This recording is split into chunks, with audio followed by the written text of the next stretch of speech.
Hello. To continue my message about our 64th Nigerian independence today, my message to our leaders is that we appeal to you, please look at the footprint you're laying down.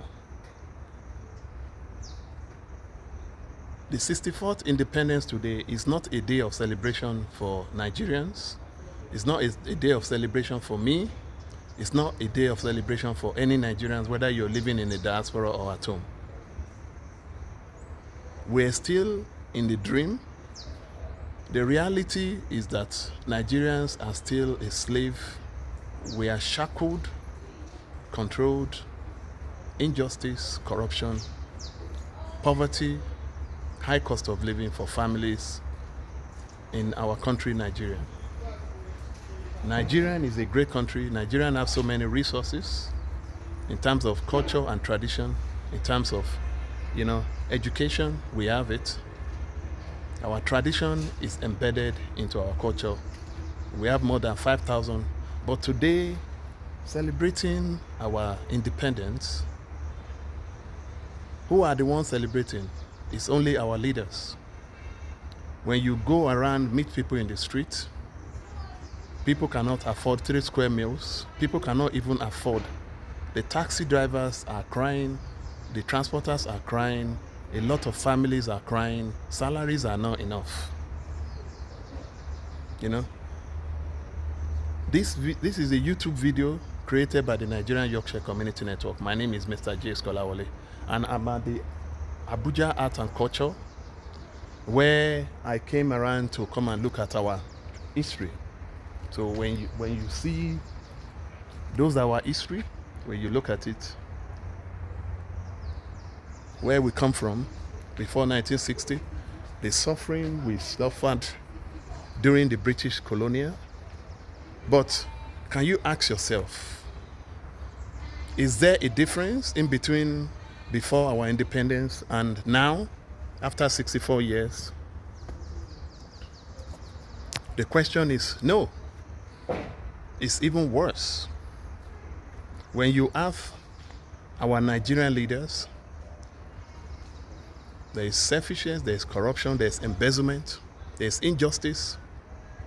I was reading a newspaper, they look at, and people were saying that who are the most corrupt departments when it comes to INEC, the High Court, the Executive, the Judiciary, the House of Assembly, EFCC.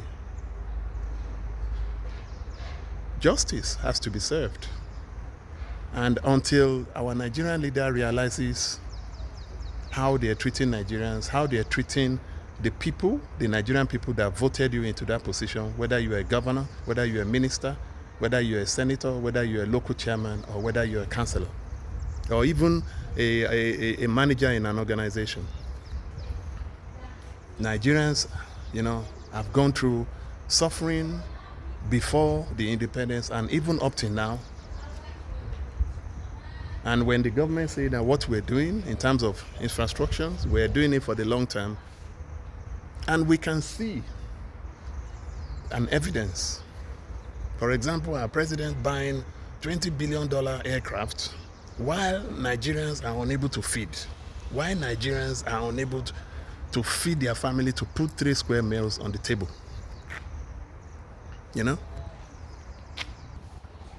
Whenever I come to the Art and Culture in Abuja, opposite Continental, next to Silverbird, I like to look at the history and the cultures of our country, Nigeria. This is where you know where we come from, how we have suffered. But have we developed? The answer is no. Our culture, we have a very deep-rooted culture. And this is what we see in terms of where we come from, our history. If anyone wants to know a lot about the Nigerian culture, the Art and Culture is a very good place to start from. It gives you how people have gone through even before independence. So as I was saying, going on with our current situation.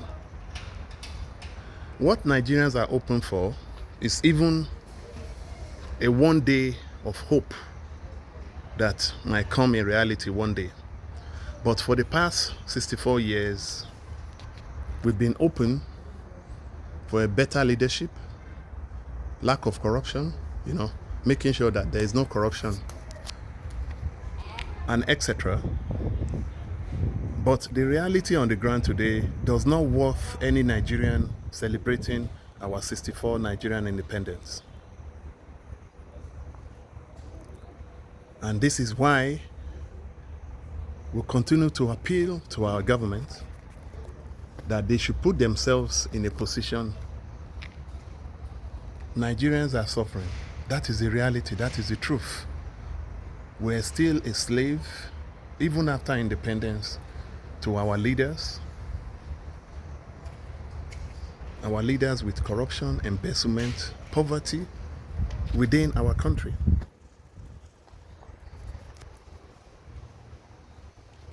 So today, the celebration of our independence is not for any Nigerian, but for our leaders. So on behalf of our Nigerian Yorkshire Community Network in the diaspora and at home, we'd like to say, yes, today is our 64th day or year of independence, but it's not a celebration for me or for you, because there is still corruption, injustice, embezzlement, and as long as we continue to protest, continue to speak to our leaders through our media, through YouTube, until our leader listens and understand that their position is not by their own choice. They were voted into this position, and we just need to hope for a better Nigeria in future. From me, I will say happy 64th Nigerian independence to all of you. But it's not worth celebrating because the current situation in Nigeria is still the same situation even before independence. Thank you so much for all of you that are listening to us. More updates to come soon. Thank you. Bye-bye.